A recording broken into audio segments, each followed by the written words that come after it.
en la reincorporació de la democràcia, però que no ha funcionat així. El centralisme segueix produint-se exactament igual. I com tenim la gràcia els valencians de que som incapaços de portar autèntics representants valencians al govern central, com fan uns altres territoris, doncs així no ens va.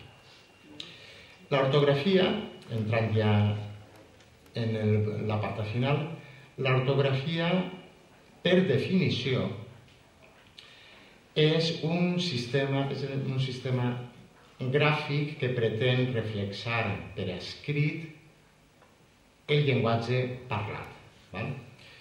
En principi, la definició diu que ha de facilitar l'escriptura de la llengua parlada. I a mi, jo sempre intento subratllar aquesta paraula, facilitar l'escriptura de la llengua oral, evidentment.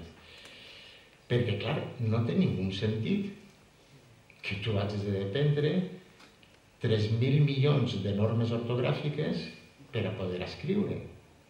És totalment absurd.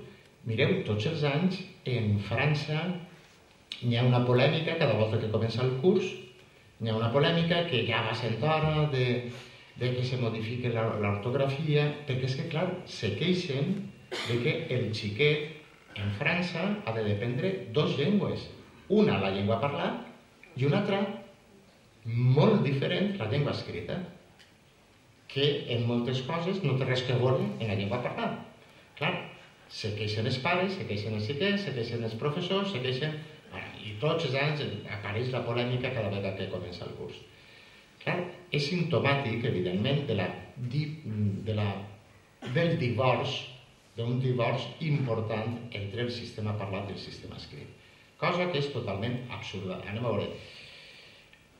Queda molt bonico això de concessions a la tradició i seguir els clàssics, però bueno, anem a veure, les llengües evolucionen i l'ortografia ha d'evolucionar en la llengua. Està clar que no d'una forma capritxosa, això està clar. S'ha de fer de forma sistemàtica, estudiant la casuística, estudiant les possibles conseqüències, estudiant que a voltes per a solucionar una cosa en desgràcies una altra, però l'ortografia no té sentit que vagi per un costat i la llengua parla per un altre. El mateix passa en anglès, el mateix passava en l'alemà. En l'alemà se feu una reforma fa uns anys i ningú ha proscrit ningú sistema, ni l'antic ni el nou. En cada land, en cada territori alemà, són lliures d'aplicar el sistema antic o el sistema modern. Clar, en el temps, el que està guanyant és el sistema modern, perquè la gent se sent més identificada. I no el sistema antic, que és molt bonico, però que ja no... era respecte a la llengua actual, provoca, produeix unes disfuncions i apareixen les excepcions de les excepcions de les excepcions d'una regla. Totalment absurd. En aquest sentit, no vull deixar de continuar identificant tot el que siga referent a la llengua en el poder, en la importància. L'ortografia també. Mireu, en un cas, diu, l'escriptura, igual que uns altres instruments de poder, és a dir, ja d'entrar l'està qualificant com a instrument de poder.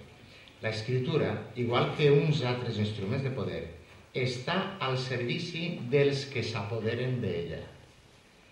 Els governants l'utilitzen per a conservar el poder, mentre que els governats l'utilitzen per a adquirir-lo.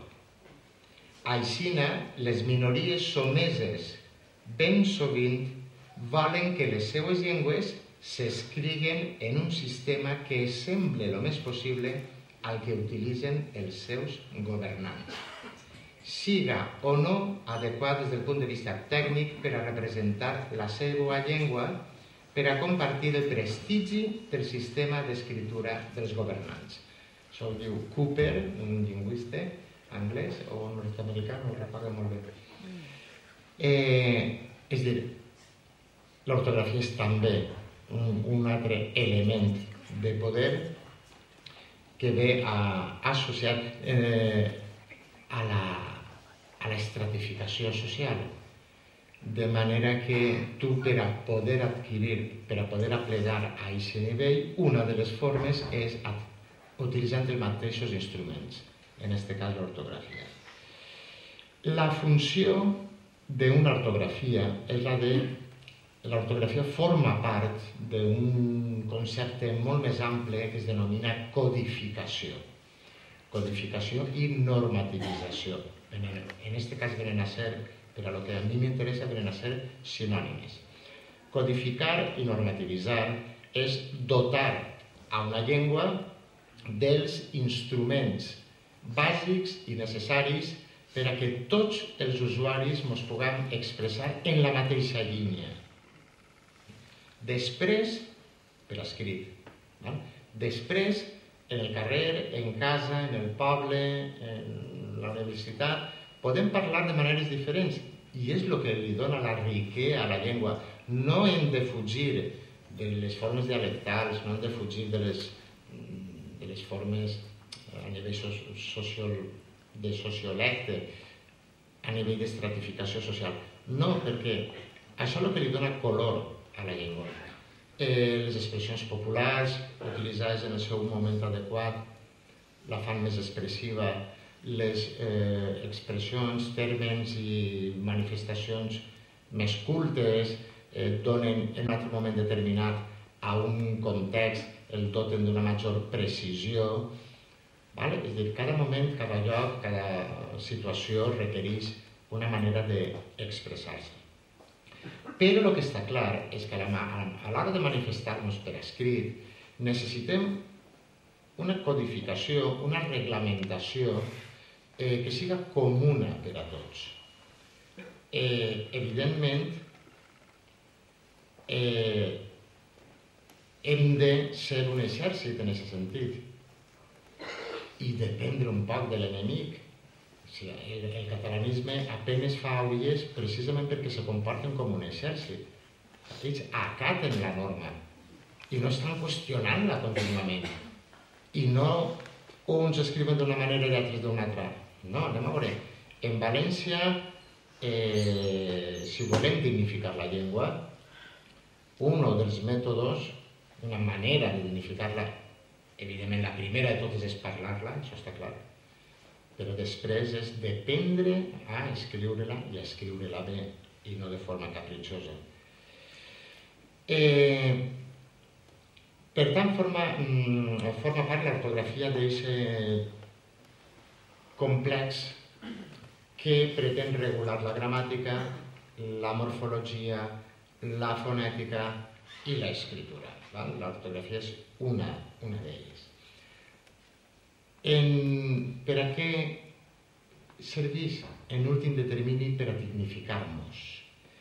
Perquè sempre hi ha una identificació en la llengua, però no és de baix, sinó perquè la llengua forma part de la teva cultura. Per això, quan eixim a l'estranger, per exemple, jo que sé, siga o no siga, i sentim algú parlar valencià, pum! I al veure aquesta persona, si en València ens cauria fatal. Però en aquest moment ens cau bé. Per què? Perquè hi ha un element comú, un element que ens identifica, que ens engloba en la mateixa societat. I després, entendre's és important. Entendre's i entendre's bé. Ostres, que hi ha tants conceptes, però bueno, mireu, com a anècdota de l'entendre's, jo vaig tindre un accident molt greu en Portugal, en una ocasió. Durant tot el temps que vaig estar en Portugal, com anava a restaurants, anava a hotels, anava així, allà, mos entenien perfectament, clar. Jo parlava valencià, ells portuguès, mig així, i mos entenien. Va ser tindre l'accident,